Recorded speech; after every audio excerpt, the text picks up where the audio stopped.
Occupancy analytics.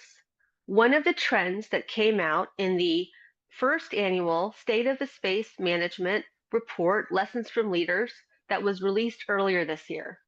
What is occupancy analytics and why is there a trend going towards occupancy analytics? In fact, one of our institutions said, I believe the greatest challenge in managing space is accurately tracking how it is going to be used over time. So I want to say welcome to Alyson Goff, our Senior Director of Insights and Strategy here at CampusIQ. We're going to dive into yet another insight that came out from our State of Space Management report that we released earlier this year. Alyson, welcome. Thank you. Happy to be here. We're so grateful to have you talk about space occupancy analytics and how that is sort of shifting and how that's definitely a new trend that's been coming across over the past few years. Could you briefly describe what we mean by occupancy analytics and why there's become this shift towards that sort of data collection? Yeah, sure. So simply, it's the next level of understanding your space inventory by having true insight into what is actually happening in that space versus what we think it's supposed to, what's supposed to be happening. And so it really is just giving that next level of perspective and helping, space managers, capital planners across the country think about their space in a different way.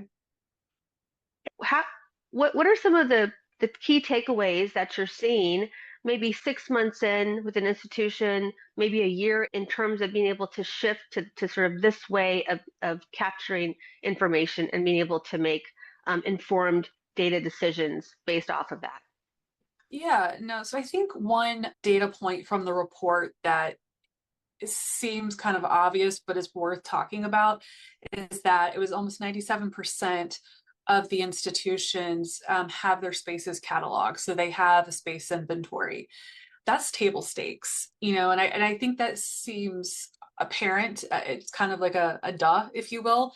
But we also, work with institutions across the scale of who have maybe a basic inventory, like really just a building inventory, and those that have really robust, detailed space inventories that are routinely updated. It's quite the spectrum, but also it's not perfect, regardless of where you are in that journey.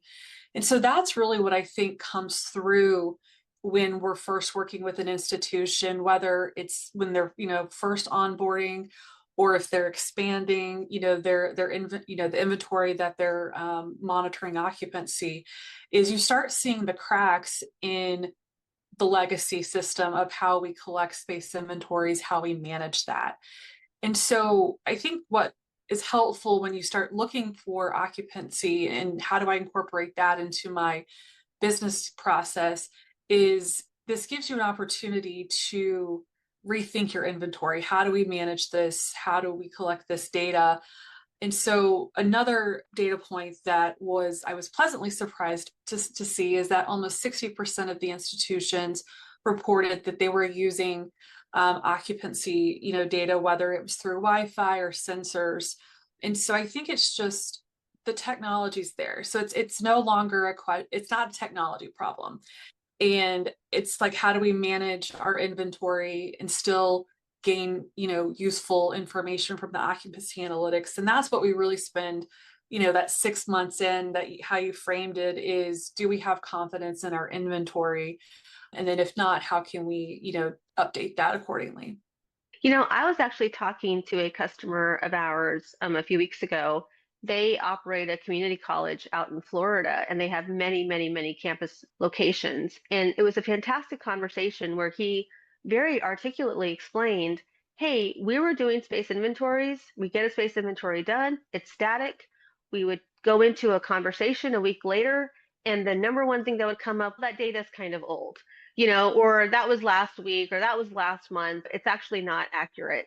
And so, boom, you're in there with near real-time data, occupancy analytics that's being collected day in and day out, and suddenly that pushback is off the table. You're in a completely different set of conversations. And for him, it was an absolute game changer. And so to see these trends, right, that almost like you said, 60% are moving towards this way of collecting the information so they can make right insights. What is stopping institutions from being able to move towards this live data concept?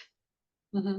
No, so great question. And I think it's an organizational question of often, you different reporting structures. Where does facilities report, IT, academic affairs? And so I think it's not that they don't interact with each other, it's just that it's more transactional rather than I think as proactive as every group would want to be. So that's what we find, often when we're talking to particularly prospective customers who are like, I'm interested in this.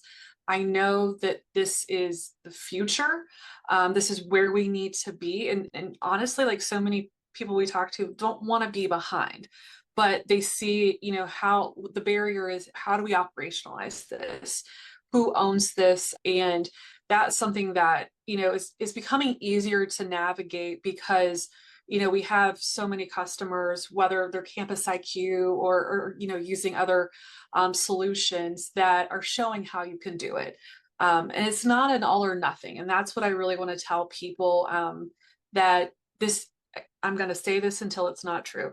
Occupancy analytics is new, and so it feels overwhelming, but you don't have to do everything at once. And so it's kind of, pick a pilot of what questions are most important to us right now.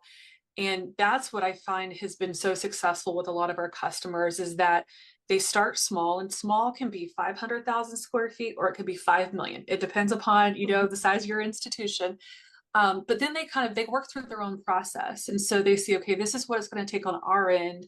And then this is the support we get. But more importantly, this is the information we get and the decisions we can make. So it's, the technology solutions are there. It's just more how am I going to deploy this and how am I going to get success or get buy-in from other stakeholders.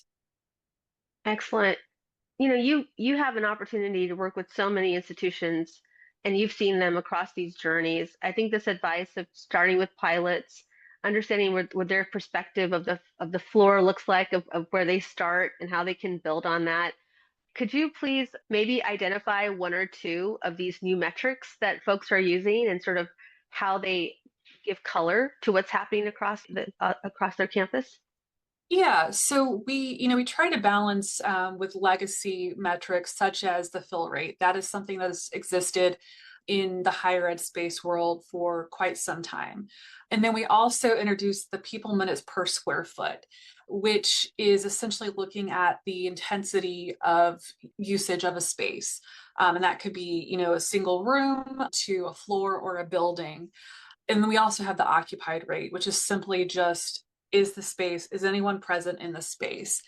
And so what those three different metrics allow us to do is meet people where they are. So that's really important. If the other thing, if you take away another message is your data will never be perfect. And so don't wait for perfection to get started. Excellent. So Alyson, thank you. Thank you for the time today. Thank you for helping us with this one of our insights. For folks that are watching the video, the report is available on campusiq.com. You can come and download it. There's a whole host of information there. Alyson, any parting thoughts? Any words of wisdom to finish us off today? Don't be scared. Let's get started. As you can see, we've got 60% of the institutions are exploring this, and so just to start small, ask questions. But this really is the future, and it's making the difference today for a lot of institutions across the country. Perfect. All right. Thank you. Thanks for another great Bowtie Tuesday, and have a great rest of your week.